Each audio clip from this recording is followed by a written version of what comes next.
Everything costs more. To go back and retrofit the toilets that don't work, that no bureaucrat understood or flushed before they made us use them, costs money. It'll cost thousands of dollars to go back and add some kind of jet stream to the toilets. We don't even save money. We flush them 10 times. They don't work. That was Senator Rand Paul at a hearing of the Senate Committee on Energy and Natural Resources in March of 2011. The senator has honed his anti-government message since then. Because if you want to be the Republican nominee in 2016, there's a game you need to play, okay? You need to constantly feed red meat to an absolutely insatiable base, tell them the things they want to hear, so you will come out on top in the Iowa caucuses and in primaries, while not alienating the one percenters and big business interests who control the purse strings and run things in the Republican Party. And for a long time, that hasn't been that hard. You talk about abortion and gun rights with the base, and then you go and talk tax rates with the wealthy, and you talk about the monster that is Obamacare, and that unites them both. But it's gotten much, much, much harder in the wake of the shutdown, because with American credit on the line, you had to choose. Are you in the pocket of the rich and powerful or in the pocket of the grassroots? We now have a case study in how to navigate this trick question from 3 of the people who will likely be vying for the Republican nomination in 2016. Senator Ted Cruz, he's taking the Sarah Palin route. He may never be president, probably won't even be the nominee, but if he wants them, there are book deals and cable shows and a lifetime of right-wing speeches in his future. Would you like them in a house? Would you like them with a mouse? I do not like them in a house. I do not like them with a mouse. I do not like them here or there. I do not like them anywhere. I do not like green eggs and ham. I do not like them. Sam, I am.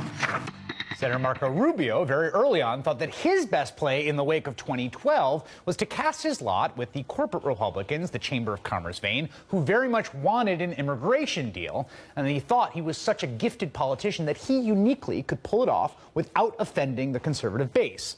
But it was like trying to straddle 2 continents that were drifting apart. He fell right into the water, and now he's desperately trying to get back on dry land, desperately trying to appease people who are never going to like him, who now consider him forever a traitor. For example, he cravenly pandered to the base by withdrawing his support last month from a federal judicial nominee he previously backed. The nominee would have been the first openly gay black man to serve as a federal judge. Senator Rand Paul is the most interesting case because he has this built-in conservative street cred from his last name, and he does seem to have an almost genetic feel for where the base is at. So he's been able to deftly skate through the politics of the government shutdown in a far more clever way than Ted Cruz. Paul, you'll notice, is not associated with the shutdown the way Ted Cruz and Senator Mike Lee of Utah are. He's not the face of American default and extremism the way Ted Cruz has become. But even so, the uber-conservative caucus goers in Iowa will probably still have a lot of nice things to say about Rand Paul. So far, he's the one who's figured this out the best.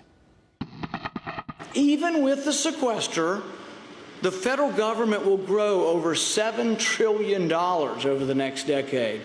Only in Washington can a $7 trillion increase in spending be called a cut.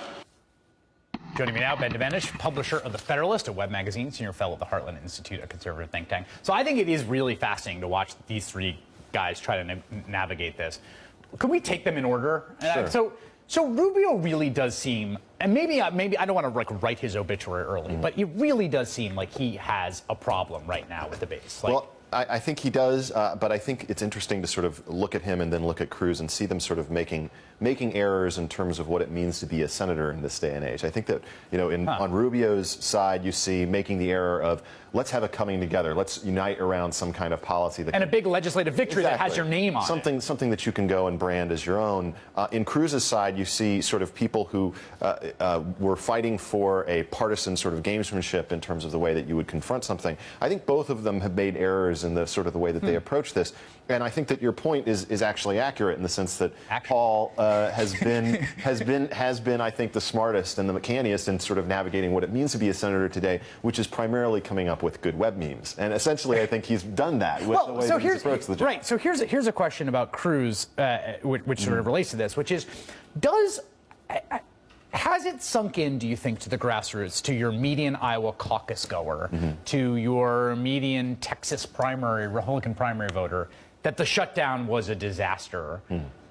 Is that a reality for them or not? I don't think that they view it that way at all, and I think that the current conversation that we're having about Obamacare is one that, frankly, they've all flowed into as being sort of a natural follow-on. You'll even hear the argument from them that, we wouldn't have been talking about, Obamacare so long or something like that, because from their perspective, that's what he was highlighting. But I think that, you talked a little bit about sort of the plays that they're making in terms of different portions of fighting over the same kind of red meat base. I think that they're very distinct. I actually think that there's a lot of differences in terms of the populations that they seek their support for. And I think Paul in particular is someone who has a very unique following that is somewhat separate and distinct from the other candidates. Well, I think with Rubio, you see kind of the great hope of kind of the establishment and everything that comes with that. People talk about him as Jeb Rubio, that, only one of them will run because they have the same team. I think with Cruz, you see sort of the traditional Tea Party base. But I think with Paul, you see a younger and a more I would say, a base that is more coming from outside of the party than from within it. And I think that comes with sort of not just inheriting, his father's backing,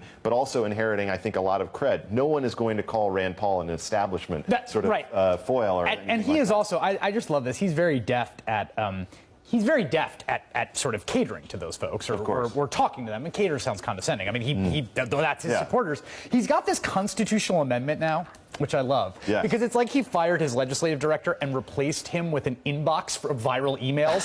So you get this viral email. I'm sure you've gotten this, right? This is a viral email that's been circulated in 2009. Congress shall make no law that applies to the citizens of the United States that does not apply equally to senators and representatives. And Congress shall make no law that applies to senators and representatives that does not apply equally to citizens of the United States. And it's in this viral email about how, senators don't have to obey the law and they don't have to pay off their student loan debts. And here's Paul's constitutional amendment. This is straight ripped from the headlines. Congress shall make no law applicable to a citizen of the United States is not equally applicable to Congress, not equally applicable to executive branch, Supreme Court, and judges of such inferior courts. And this is just a perfect example. This is the kind of thing that no one's going to cover, but to some folks means something. It's a beautiful populist approach to sort of taking on government, and I think that if you're coming from that sort of school, I think this is something that Paul really does believe in. But I think that there's also sort of a test here of political skill. You talked about Rubio sort of being up a creek and having this difficulty in the wake of sort of the failed strategy that he had. I think that this really is going to be a test of skill, and at this point, I think Paul has to be considered to be winning that skill.